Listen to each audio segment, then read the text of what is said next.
Flemings? Yes, ma'am. And Mr. Flemings, and is it the same in each case, or was it an agreement for a dismissal in one? Or sorry, I just saw one. Mr. Flemings, in cause number 24, DCCR 2144, you're charged with the second-degree felony offense of assault on a peace officer from September 11th of 2024.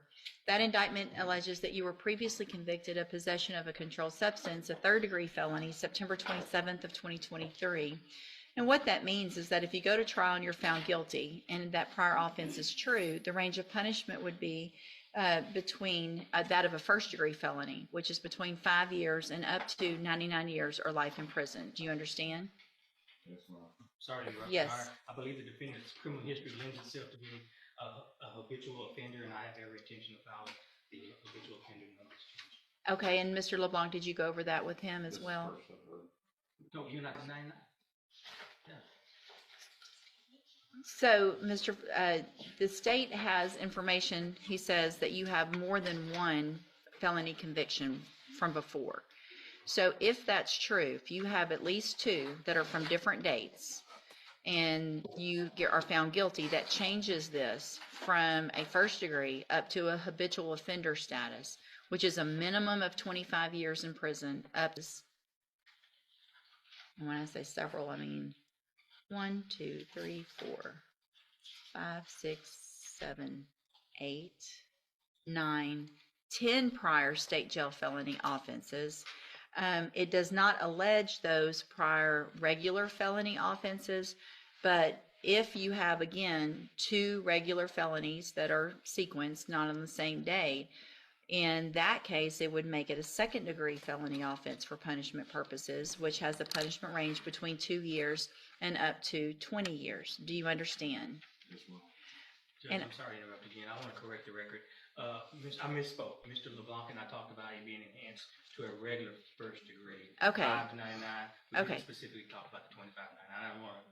Y'all did it, but it is, but you do have the prior, so it could be. Y'all just didn't discuss it. Yes, ma'am. Okay, so, but you understand now, I've admonished you, and you understand, and you know what your history is. If you have a prior felony, two prior felonies that aren't state jail, and you're found guilty, then the minimum punishment is 25 years. You understand? Bargain rejections that you've signed with Mr. LeBlanc that shows that the district attorney's office has made an offer of 8 years in each of those cases to run concurrently, which means at the same time. You have every right to reject that, have your cases set for trial. I just want to make sure you understand what your possible consequences are if you go to trial, what your options are. Do you understand all of that? Yes, ma'am. And do you want to reject that offer and have your cases set for trial? Yes, ma'am. All right, we'll get it set for trial. Mr. LeBlanc will begin preparation for trial. You can go back with the bailiff. All right, ma'am, you're Casey Bean. Yes, ma'am.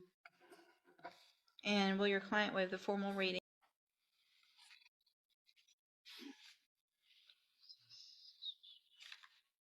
Ms. Bean, in cause number 23, DCCR 2068, you're charged with theft of property in an amount more than $2,500 with previous convictions, which is a third-degree felony, from April 6th of 2023. The indictment alleges you were previously convicted of theft September 4th of 2014, December 22nd of 2015, December 6th of 2017, December 7th of 2018, and June 24th of 2019. How do you plead to that charge? Yes. Are you pleading guilty freely and voluntarily? Yes, ma'am. And are you pleading guilty because you did what they've charged you with? Yes, ma'am. And then in cause number 23, DCCR 2069,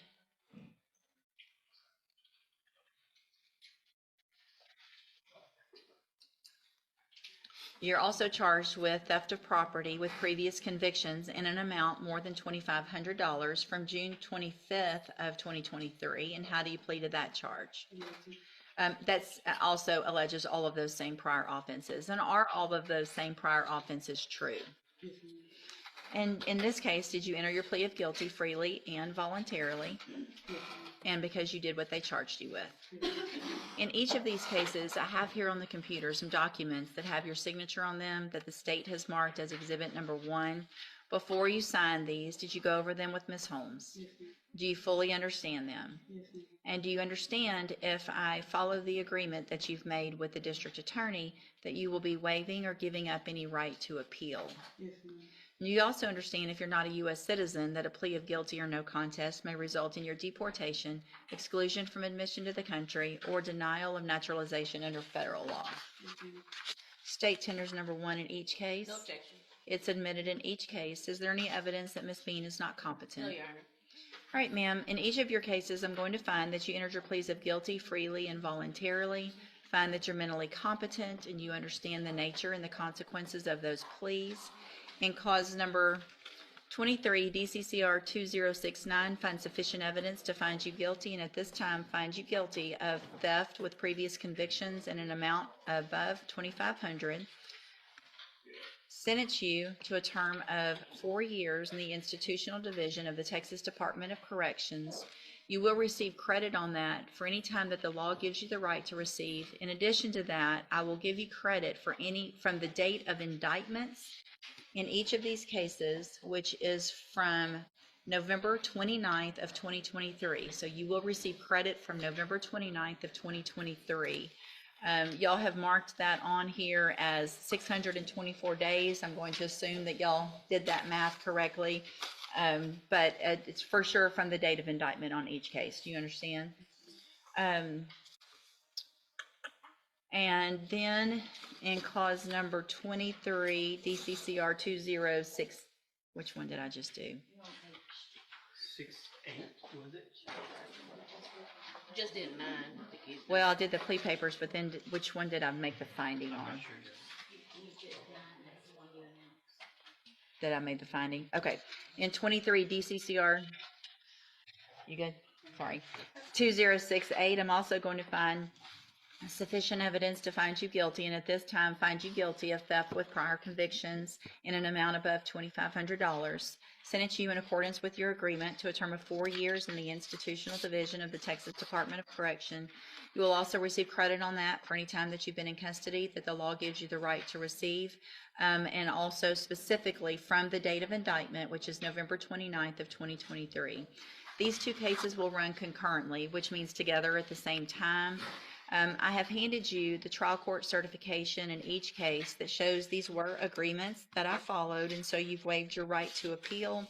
I have also handed you a written admonishment regarding your ineligibility to possess or ammunition.